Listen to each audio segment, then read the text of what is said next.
Je conduis la liste lutte ouvrière faire entendre le camp des travailleurs dans cette élection. Je m'adresse donc à ceux qui n'ont que leur travail pour vivre, qui n'exploitent personne et qui créent toutes les richesses de cette société.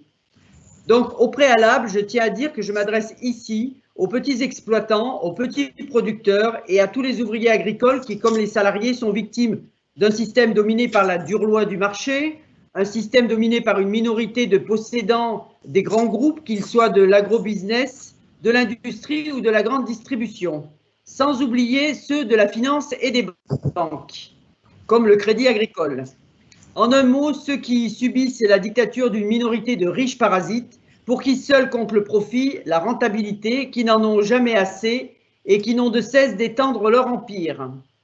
Et je souligne au passage la complicité de l'État, de ses ministres, qu'ils soient de gauche ou de droite, qui ont été ou qui sont tous au service et à genoux devant ces grands bourgeois du capital. Un système capitaliste qui aujourd'hui nous mène droit dans le mur. Ces mastodontes dominent le marché agricole tel Lactalis ou comme ces grandes coopératives qui n'ont de coopérative que le nom, à l'instar de la Coperle ou de Sodial. L'agriculteur a beau être un exploitant, dit indépendant, ou penser qu'il est un patron et non pas un salarié, il n'en demeure pas moins soumis aux capitalistes de l'agroalimentaire, de la grande distribution, des banques qui imposent leurs quotas, leurs prix, les taux d'intérêt, bref, leurs lois dans l'opacité la plus complète, tout en exploitant leurs dizaines de milliers de salariés. Une des affiches de la FRSEA est sur ce point éclairante. On voit que sur le prix d'un poulet, 30% revient aux producteurs et près de 65% aux industriels de la transformation et de la distribution. Alors moi, je veux parler des multiples luttes paysannes de ces dernières années qui ont mis en lumière toute la souffrance et la colère de toute une partie du monde paysan.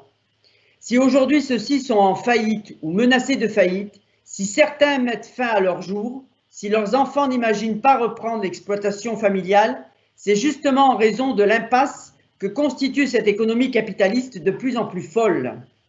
Un système absurde où ceux qui nourrissent la population ne peuvent pas vivre de leur travail et doivent survivre parfois juste avec le RSA et qui toucheront des retraites de misère. Alors comment pourrait-il en être autrement quand on connaît l'ampleur de la crise qui touche aujourd'hui les classes populaires, quand des familles entières ne peuvent pas se nourrir convenablement et quand des enfants ne font qu'un repas par jour et d'autres qui ne peuvent même pas aller dans les cantines puisqu'il a été question de cantine. Que les licenciements, la précarité se multiplient et que les salaires sont nettement insuffisants. Alors dans ces élections, moi je mets en avant des mesures indispensables aux conditions de vie des travailleurs, un emploi pour tous, un salaire correct. Alors il est beaucoup question dans ces élections d'attendre des aides publiques de la région et les candidats qui se succèdent là sur la visio jouent tous au Père Noël. Hein. Eux, leur spécialité, c'est de semer des voix de semer des promesses pour récolter des voix. Eh bien, je tiens à rappeler que beaucoup de paysans affirment vouloir vivre de leur travail et non pas de la charité publique. C'est à eux que je m'adresse. Mais ce n'est pas la philosophie des gros agriculteurs qui engrangent la majorité des subventions, là aussi dans l'opacité la plus totale. Les petits, eux, doivent se contenter des miettes et attendre des mois pour toucher les subventions, par exemple, de la PAC. Hein, ils ne sont pas servis les premiers. Les collectivités locales comme les régions sont finalement les vaches à lait des capitalistes. Elles leur versent des subventions sous des formes diverses et variées.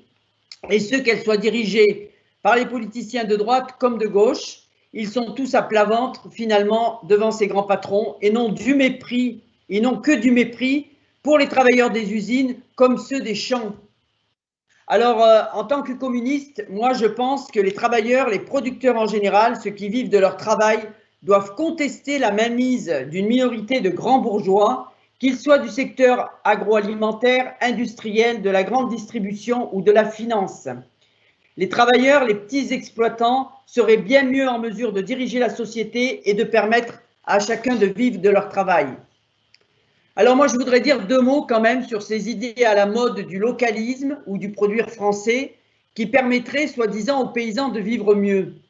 Ces discours relents patriotiques ne sont que de la poudre aux yeux, une diversion pour culpabiliser le consommateur qui n'achèterait pas local ou français, une diversion pour détourner la colère en fait des agriculteurs vers les consommateurs ou les agriculteurs des autres pays, alors qu'en réalité, les difficultés du monde agricole viennent de la domination d'une poignée de riches bourgeois de l'agroalimentaire, de la grande distribution, des banques et des assurances. Alors, les besoins en alimentation sont immenses et non satisfaits sur cette planète, non seulement dans un pays riche, bien sûr, comme la France, mais aussi dans tous les pays pauvres. Rappelons que la France est un des pays les plus exportateurs au niveau agricole. Alors, parler de souveraineté alimentaire, c'est quand même assez ridicule, hein. Les capitalistes, ceux qui prennent les petits paysans à la gorge, eh bien, ce sont les capitalistes bien français, comme M. Beignet pour Lactalis, la famille Muliez, propriétaire des supermarchés Auchan, ou le milliardaire Bernard Arnault, actionnaire de Carrefour, ou encore les actionnaires du Crédit Agricole. Alors, n'en déplaise à M. Cotarac, je veux rappeler quand même que cette souveraineté française, c'est aussi au passage les conditions indignes qui sont faites à la surexploitation des travailleurs d'origine étrangère qui constituent le tiers de la main-d'œuvre saisonnière, hein. Leur travail est pourtant essentiel à l'agriculture française, mais ils sont les invisibles dont on ne parle jamais. Alors, pour parler de transition écologique et de reconversion, c'est aussi très à la mode, surtout pour toucher des subventions. Alors, les agriculteurs sont montrés du doigt, culpabilisés pour les dégâts causés par l'agriculture dite intensive, mais là aussi, qui impose ses choix, qui décide, qui fait passer ses profits avant la protection de l'environnement, qui, bien sûr, ce dont on a déjà parlé, et notons au passage que bien des agriculteurs, comme bien des travailleurs, sont les premiers exposés aux produits dangereux pour leur santé. Alors, il n'y a rien à attendre de bon dans cette société pour les petits agriculteurs, tout aussi méprisés, je le répète, que les salariés.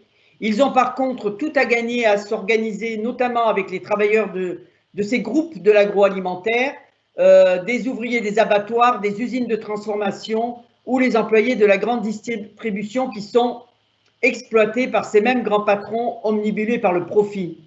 Et plus largement, c'est en combattant avec les travailleurs de tous les secteurs de l'économie qui subissent également les prix imposés par ces grands groupes capitalistes que les petits agriculteurs pourront obtenir des revenus permettant de vivre dignement. Sans cette mobilisation, rien ne sera possible et la crise qui s'aggrave va continuer à emmener le monde agricole dans une impasse. Alors d'ailleurs, sur la question des prix, eh bien, je suis pour imposer le contrôle ouvrier sur l'économie et en finir avec le secret commercial et bancaire. Comme disait Michel Audiard, pour un petit peu d'humour, hein, ceux qui fixent le prix de la betterave, eh bien, ils ne savent même pas planter un radis. Alors, au-delà d'une lutte commune de l'ensemble des producteurs, je réaffirme, comme je le fais depuis le début de cette campagne, que la société sera bien mieux gérée et dirigée par les travailleurs, les producteurs eux-mêmes, en utilisant au mieux ses ressources humaines et les moyens techniques modernes, scientifiques, pour satisfaire les besoins de la population, en quantité comme en qualité, ce que le capitalisme aujourd'hui est bien incapable de faire. Voilà.